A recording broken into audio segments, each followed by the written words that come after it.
Hello dear student, this is Happy Sir from Krishna Academy. Today we will learn the concept of series circuit. Today we will learn the concept of series circuit. Series circuit काय असतं ते आपण समजू. समजा माझ्याकडे दोन element आहेत. एक आहे रेजिस्टन्स R1, ठीक आहे, आणि दुसरा रेजिस्टन्स आहे R2. आता याचं कनेक्शन कसं होतं? हा R1 रेजिस्टन्सचा स्टार्टिंग टर्मिनल, हा R1 रेजिस्टन्सचा एंडिंग टर्मिनल, हा R2 रेजिस्टन्सचा स्टार्टिंग टर्मिनल, हा R2 रेजिस्टन्सचा एंडिंग टर्मिनल. ठीक आहे. पहिल्याचा एंडिंग जर मी दुसऱ्याच्या स्टार्टिंग सोबत कनेक्ट केला तर ते फॉर्म होतं माझं सिरीज सर्किट. पहिल्याचा एंडिंग जर दुसऱ्याच्या स्टार्टिंग सोबत कनेक्ट केला तर ते का फॉर्म होतं माझं सिरीज सर्किट. म्हणजे हा याचा एंडिंग याच्या स्टार्टिंग सोबत जर कनेक्ट केला तर काय होणार आहे ते सिरीज सर्किट. आता या सिरीज सोबत एक काय लावतो बॅटरी सोर्स, त्याचं ईएमएफ आहे. बरं, आता हा व्होल्टेज सोर्सचं काम काय सर्किट मध्ये तर करंट प्रोव्हाइड करणे. जसा मी इथं व्होल्टेज सोर्स कनेक्ट करणार आहे तसा या करंट या सर्किट मधनं काय होणार आहे, करंट फ्लो होणार आहे. म्हणजे या पॉझिटिव्ह टर्मिनल पासून असा करंट फ्लो होणार. ठीक आहे. आता हा करंट आय कसा जातो, असा असा असा, ठीक आहे, सेम. म्हणजे R1 आणि R2 मधनं सेम करंट चालला का डिफरंट करंट? R1 आणि R2 टर्मिनल मधनं सेम करंट चालला का डिफरंट करंट? हा एकच करंट R1 आणि R2 मधनं फ्लो होतो. तर कोणतेही एलिमेंट सिरीज मध्ये कनेक्टेड आहे हे कसं समजायचं? जर त्याच्यातून सेम करंट फ्लो होत असेल तर ते एलिमेंट कसे आहे, सिरीज मध्ये कनेक्ट आहे. ठीक आहे. म्हणजे मी काय स्टेटमेंट आणू शकतो, current through series circuit is same. Current through series circuit is same. बरं, तर मग व्होल्टेज का असू शकतं? सिरीज सर्किट मध्ये सेम असू शकतं का डिफरंट? तसा करंट सेम आहे तर व्होल्टेज सेम असू शकतं का? बघा, आता एक एक्झाम्पल देतो. या करंटची व्हॅल्यू आहे समजा 5. हे R1 आणि R2 रेजिस्टन्स आहे. या R1 ची व्हॅल्यू आहे समजा 2, या R2 ची व्हॅल्यू आहे 3. ठीक आहे. आता हे दोन 2 ओम आणि 3 ओम कसे कनेक्टेड आहे? सिरीज मध्ये कनेक्टेड आहे. त्याच्यातनं करंट किती फ्लो होत आहे रे?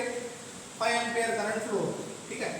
मला याच्या अक्रॉसचं व्होल्टेज काढायचं आहे V1. कुणाच्या अक्रॉसचं? R1 रेजिस्टन्सच्या अक्रॉसचं. मला याच्या अक्रॉसचं व्होल्टेज काढायचं आहे V2. कुणाच्या अक्रॉसचं? R2 रेजिस्टन्सच्या अक्रॉसचं. बरं, V1 इक्वल काय असणार? V इक्वल IR येतो. याच्यात करंट कोणता चालला? I, आणि त्या रेजिस्टन्सची व्हॅल्यू किती आहे? R1. I इक्वल किती असणार आहे? I किती आहे? 5. R1 किती आहे? 2. तर V1 किती आला? 10 व्होल्ट. तसाच V2 इक्वल मला काढायचं असेल, V2 साठी करंट कोणता पास होत आहे तिथून? I. रेजिस्टन्सची व्हॅल्यू किती आहे? R2. ठीक आहे. बरं, करंटची व्हॅल्यू किती आहे? I, 5 एंपियर, आणि R2 किती आहे? 3. तर व्होल्टेज किती येत आहे? 15 व्होल्ट. ठीक आहे. करंट जरी सेम असला तरी सिरीज सर्किट मध्ये व्होल्टेजेस काय येत आहे? डिफरंट. त्याच्यावरनं आपण दुसरा रिझल्ट काय म्हणू शकतो?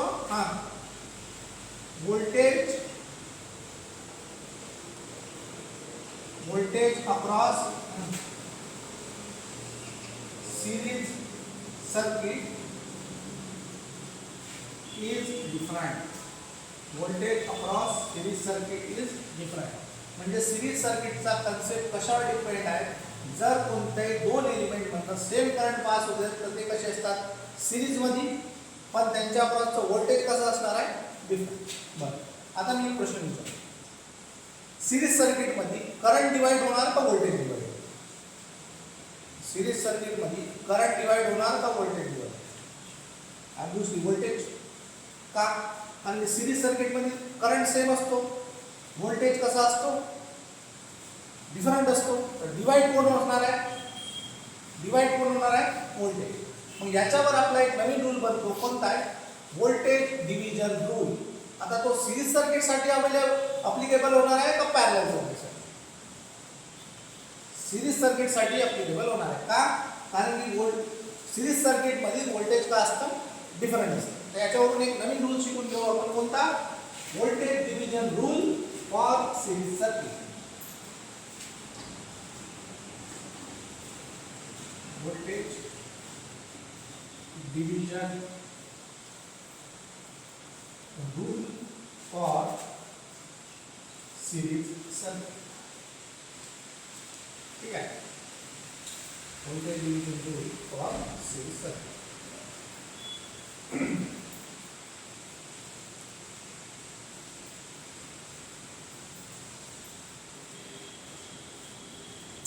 मला सांगा, या सर्किटमध्ये टोटल करंट I किती असणार? या सर्किटमध्ये टोटल करंट I किती असणार? I V by total resistance RT. आता आपण पहिल्यापासून आपल्याला माहिती आहे सिरीज सर्किट मध्ये रेजिस्टन्स, टोटल रेजिस्टन्स कसं काढतो? जेवढे काही रेजिस्टन्स असणार आहे त्याची सम घेतो आपण. म्हणजे काय असणार आहे? V अपॉन RT किती असणार आहे? दोन रेजिस्टन्स सिरीज मध्ये कनेक्टेड आहे. कोणते कोणते आहे? R1 आणि R2. म्हणजे V I इक्वल्स टू काय येणार आहे? V upon R1 plus R2. ठीक आहे. मला व्होल्टेज डिवाइड होत आहे ना, V1 आणि V2 ची व्हॅल्यू काढायची. V1 ची व्हॅल्यू मला काढायची. V1 म्हणजे काय असणार आहे? V1 म्हणजे काय असणार आहे? याच्यातून पास होणारा करंट प्लस तो रेजिस्टन्स. तो रेजिस्टन्स कोणता येतो? R1. आणि त्याच्यातून करंट कोणता पास होत आहे? I. म्हणजे V1 इक्वल्स टू काय असणार आहे? R1 इंटू I ची व्हॅल्यू किती आहे? V upon R1 plus R2. V upon R1 plus R2. Therefore V1 equals to काय असणार? V1 equals to R1 upon R1 plus R2 into total voltage V. हा V1. ठीक आहे. आता मला V2 काढायचं. V2 इक्वल्स टू काय असणार? V2 म्हणजे कोणाच्या अक्रॉसचं व्होल्टेज आहे? V2 म्हणजे कोणाच्या अक्रॉसचं व्होल्टेज आहे? R2 च्या अक्रॉसचं. त्याच्यातनं करंट कोणता पास होत आहे? I. आणि रेजिस्टन्स कोणता आहे? R2. म्हणजे V2 इक्वल्स टू काय येणार आहे? R2 into I. R2 into I ची व्हॅल्यू काय आली? V upon R1 plus R2. म्हणजे V2 इक्वल्स टू काय येत आहे? R2 upon R1 plus R2 into total voltage. ठीक आहे. हे आलं माझं व्होल्टेज डिव्हिजन. आता याचा अर्थ काय होतो समजा कोणते दोन एलिमेंट सिरीज मध्ये कनेक्टेड आहे. ठीक आहे. आणि तुम्हाला टोटल व्होल्टेज V माहिती असेल. काय माहिती असेल? टोटल व्होल्टेज V माहिती असेल. आणि तुम्हाला विचारलं आहे का V1 च्या अक्रॉस म्हणजे R1 च्या अक्रॉस तुम्हाला व्होल्टेज विचारलं. कसं फाइंड करायचं? तर तुम्हाला R1 च्या अक्रॉसचं व्होल्टेज फाइंड करायचं आहे ना. ठीक आहे. तर V1 इक्वल्स टू कुणाच्या अक्रॉस काढताय तुम्ही? R1 च्या अक्रॉस. म्हणून न्यूमरेटर मध्ये R1 घ्यायचं. आणि खाली काय असणार आहे? दोघांची टोटल इंटू टोटल व्होल्टेज. ठीक आहे. तसंच आता तुम्हाला कोणाच्या अक्रॉसचं व्होल्टेज काढायचं आहे? V2 च्या अक्रॉसचं, R2 च्या अक्रॉसचं. त्याच्या अक्रॉसचं व्होल्टेज किती आहे रे? V2. मग कसा बंधन करून टाक? ज्याच्या अक्रॉस काढायचा आहे तो न्यूमरेटर मध्ये. कोण आहे? R2 च्या अक्रॉस. म्हणजे R2 न्यूमरेटर मध्ये. खाली काय असणार आहे? दोघांची total into total voltage V. ठीक आहे. याला मी एक्झाम्पल देऊन सांगतो तुम्हाला. बघा,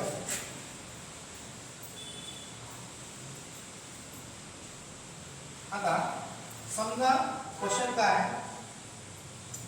V इक्वल्स टू तुम्हाला 50 व्होल्ट दिले. V इक्वल्स टू 10 व्होल्ट दिले. V इक्वल्स टू 10 व्होल्ट दिला आहे.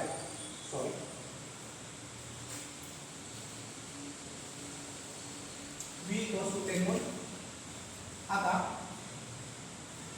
हा रेजिस्टन्स आहे समजा 2 आणि हा रेजिस्टन्स आहे 3. ठीक आहे. आता तुम्हाला सांगितलं V1 आणि V2 फाइंड करा. काय?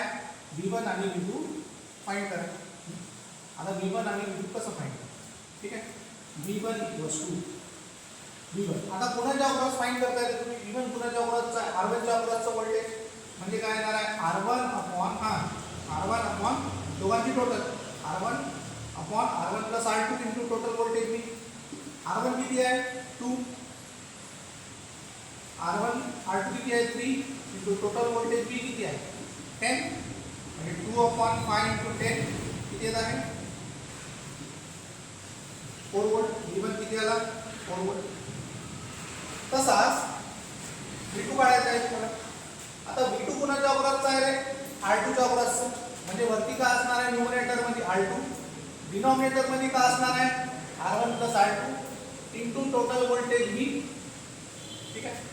R2 ची व्हॅल्यू किती आहे इथं 3 R1 किती आहे 2 R2 किती आहे 3 आणि इंटू टोटल व्होल्टेज किती आहे 10 3/5 इंटू 10 हे किती येतं 2 3 इंटू 2 किती येत आहे 6 व्होल्ट. बरोबर आहे.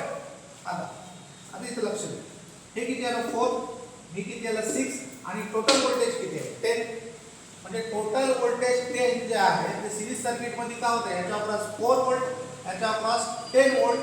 मग व्होल्टेज का होत आहे तुमचा व्होल्टेज का होत आहे डिवाइड होत आहे म्हणजे total voltage V equals to काय येतं V1 V2 म्हणजे व्होल्टेज जे आहे ते कुठे डिवाइड होतं फक्त सिरीज सर्किट मध्येच डिवाइड होतं. आणि ते कसं फाइंड करायचं ज्याच्या अक्रॉसचं तुम्हाला व्होल्टेज काढायचं आहे तो रेझिस्टन्स वरती आणि खालती डिनॉमिनेटर मध्ये का असणार आहे दोघांचे ऍडिशन आणि इंटू टोटल.